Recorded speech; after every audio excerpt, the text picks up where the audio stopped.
I am particularly honored to have Foreign Minister of Italy, who's also representing the Italian presidency of the Council of the European Union, His Excellency Federica Mogherini, as well as Chairman of the Council of Ministers of Bosnia and Herzegovina, Vjekoslav Bevanda, with us today. Thank you very much for joining us for this event.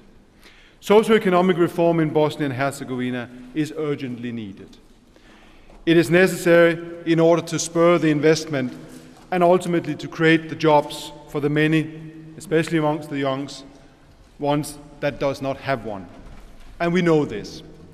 But instead of listening to or being part of the constant cry for reform that we have heard for many years by now, we have set out earlier this year the task to ask ourselves whether it is possible or was possible to agree on a simple set of priorities, measures that would reignite the process of modernizing the economy of Bosnia and Herzegovina.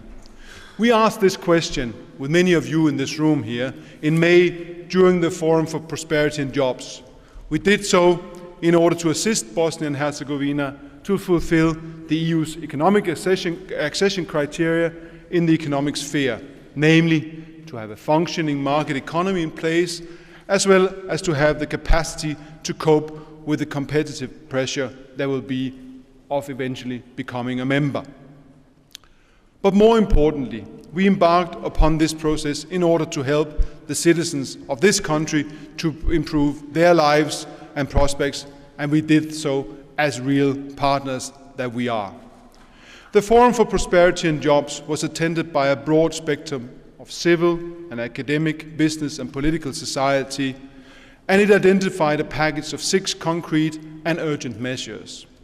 The measures were supported by the International Monetary Fund, the World Bank Group, the European Bank for Reconstruction and Development, and the European Union, the United States of America.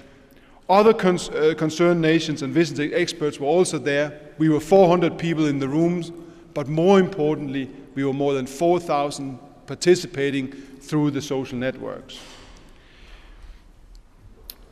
Everybody concurred that reform is essential, and they concurred it's possible. We do believe this can be done.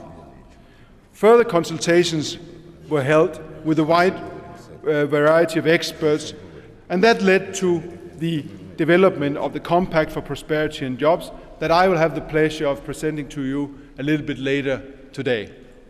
The process of reinvigorating the economy of Bosnia and Herzegovina will require a broad spectrum of support, discussion, and monitoring in order for it to succeed. Top-down approaches to socio-economic modernization, which can be controversial and sometimes very painful, will not work.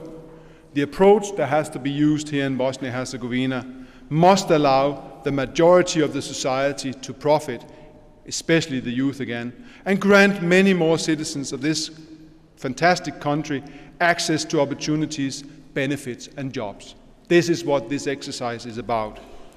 And this is where you all are needed again. I can only encourage you to get involved or stay involved, because you already are, and you have been a big part of developing what we are presenting today, to participate in the debate and to express your support for the Compact.